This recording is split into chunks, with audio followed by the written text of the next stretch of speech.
Good afternoon, ladies and gentlemen. My name is Anthonia Oluwabunmi Uddin, and I welcome you all to the Discussion Then podcast. Today is episode 12, and we will be discussing about Nigerian jollof rice. Excited? Yes, I am too. Our last episode was episode 11, and the topic was Unlocking the Power of Self-Worth. Transform your life by valuing yourself. If you haven't listened to my last episode, I urge you to go on any podcasting platforms like Apple Podcast, Spotify, Amazon Music, and lots more. Just search for the Discussion Then podcast by Anthonia Oluwabunmi Uddin, and voila, you have it. I'll also urge you to subscribe so that any of my forthcoming episodes, you will be notified and you can have access to it right away. Right, let's delve into it. What is Nigerian jollof rice? Nigerian jollof rice consists of rice, cooking oil, tomatoes, onions, peppers, and often some combination of other ingredients such as tomato paste, bell peppers, garlics, ginger, thyme, rosemary, curry powder, bouillon cubes or stock cubes, etc. Bear in mind, jollof recipes vary from country to country and also from chef to chef. The history of Nigerian jollof rice goes way back to Benin Republic, Cotonou. You surprised? Don't be. This is the part of history of Nigerian jollof rice that lots of you do not know about. Growing up, I've been privileged to see and to understand that whenever most Nigerians have any events or any parties, there are certain groups of women who migrated from Benin Republic, Cotonou, and based in most streets in Lagos State. They actually are being employed and paid whatever amount they request for to come to your party to cook your Nigerian jollof rice. But originally, the great recipe and the procedure of cooking Nigerian jollof rice evolved from the Benin Republic and Cotonou women. Moving forward, most people in West Africa loves Nigerian jollof rice as it's popular amongst tourists and natives across West Africa. We all have the same jollof rice in common, but there's just a twist to our method of cooking and our recipes as well. There's been a tussle between the best jollof rice between Nigerian jollof, Ghana jollof, Senegal jollof, and Gambia jollof. To the point that His Royal Majesty, King Charles, also commented that he prefers Nigerian jollof rice to any of the above category mentioned. I have been so privileged to have tried Ghana jollof rice several times during my various trips to Accra, Kumasi, and Tema, Ghana. I will say there is a very close similarity with Ghanaian jollof rice and Nigerian jollof rice, not necessarily in the entire cooking method, but in the serving and plating method. Both countries serve their jollof rice with some fried plantain, sometimes coleslaw, and some proteins, either fish, meat, chicken, or turkey. Mostly fried. That is, the proteins are mostly fried and garnished with fried stew and onions, sometimes even sliced or diced tomatoes. Also, may I mention that even though I have not traveled to the Gambia and Senegal, I have on many occasions tried wolof or jollof rice from Senegal and the Gambia, thanks to my ex-boyfriend who is a Gambian. So, Gambian and Senegalese jollof rice is pretty much the same because they are brothers in some way and neighbors. And geographically, the Gambia is a small but industrial country within Senegal. It is entirely surrounded by Senegal.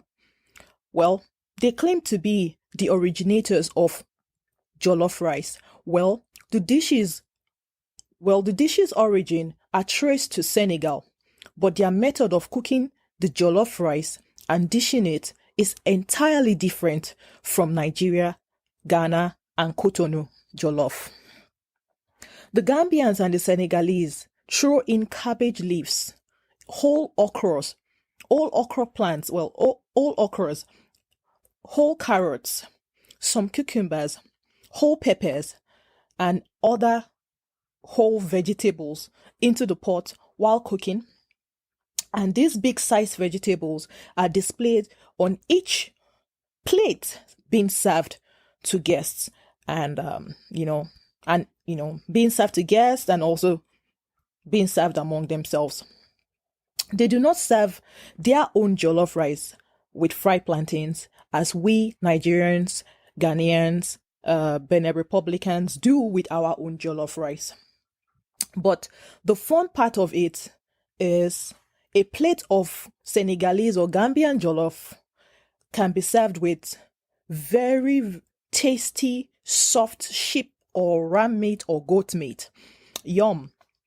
They could go as far as grilling these categories of meat to the point that it's very tender and you can easily pierce or separate the meat with your bare hands without the use of any cutleries. Also, may I mention that the Senegalese and Gambians eat their jollof rice with their bare hands. It's just the culture, and it gives the food some extra flavor, if you know what I mean. Now, being a Nigerian or being a Nigerian Canadian, I will tell you for free, nothing beats Nigerian jollof rice. I'm going to give you my ranking.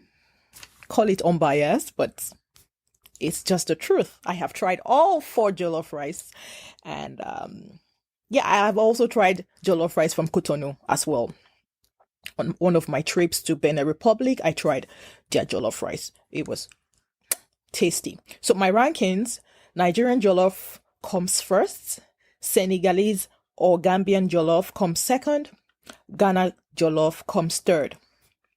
Okay, and when I say Nigerian jollof comes first, I also place Kotonu or Benin Republic jollof rice in the same category with Nigerian jollof rice. Okay, so now let's move to how to make Nigerian jollof rice.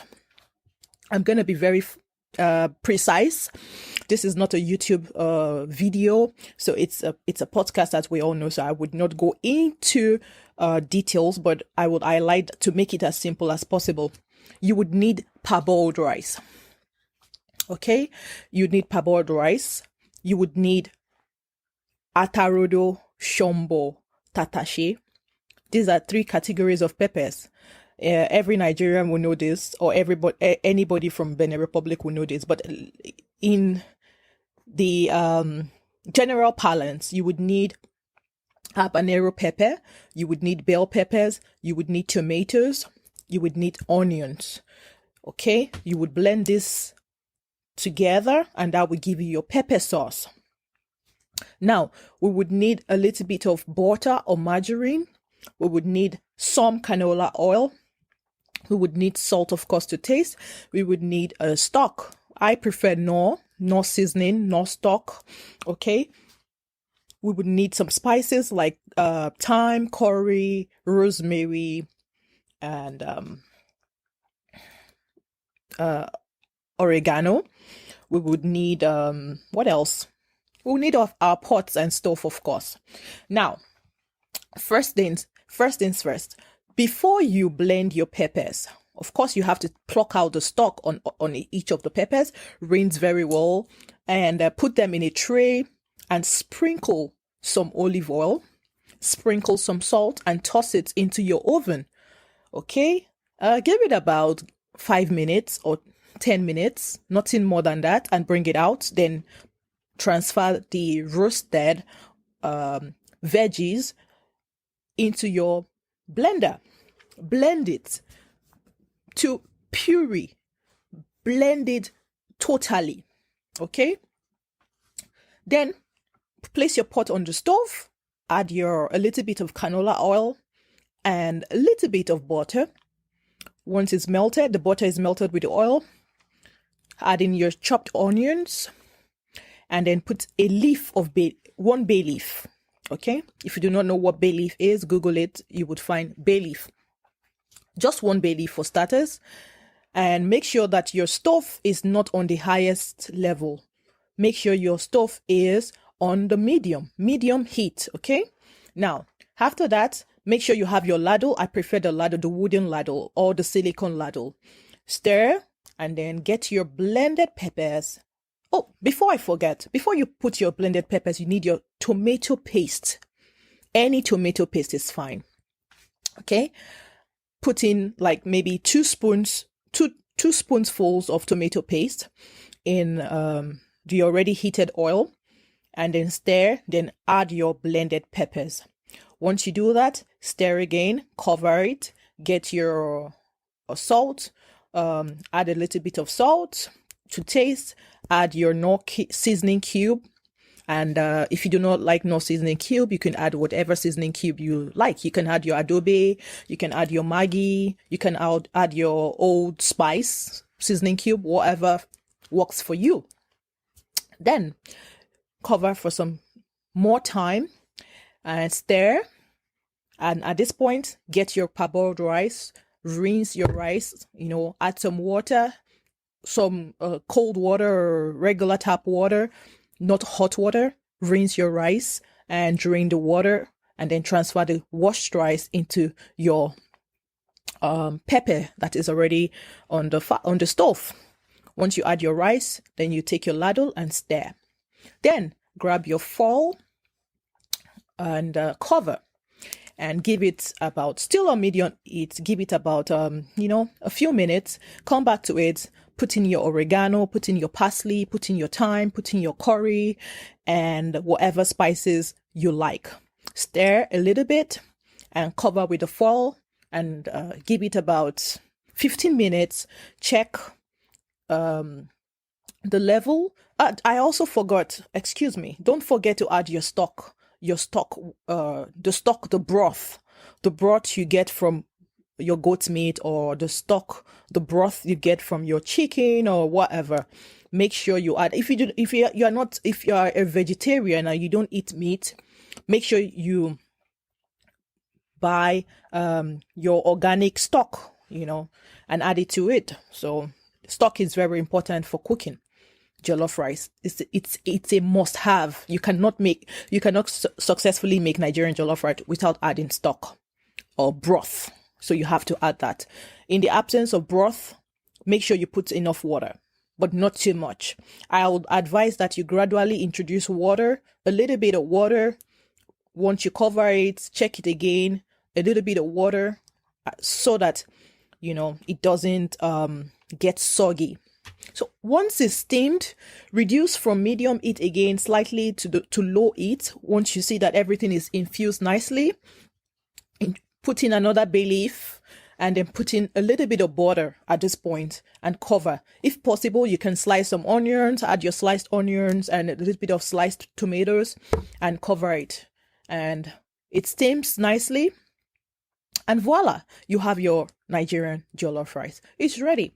Then you can, after boiling your meat or chicken or turkey or, put it in the air fryer and air fry it. If you want to fry the traditional way with your canola oil, all well and good. And bon appetit, your Nigerian jollof rice is ready. So I hope with all we have discussed today, you have learned one or two things. You grabbed one or two things. And like I said, I can't go into details because it's just a podcast, and hopefully you will be locked in for my next topic. Thank you for listening. God bless you. And I love you. Bye.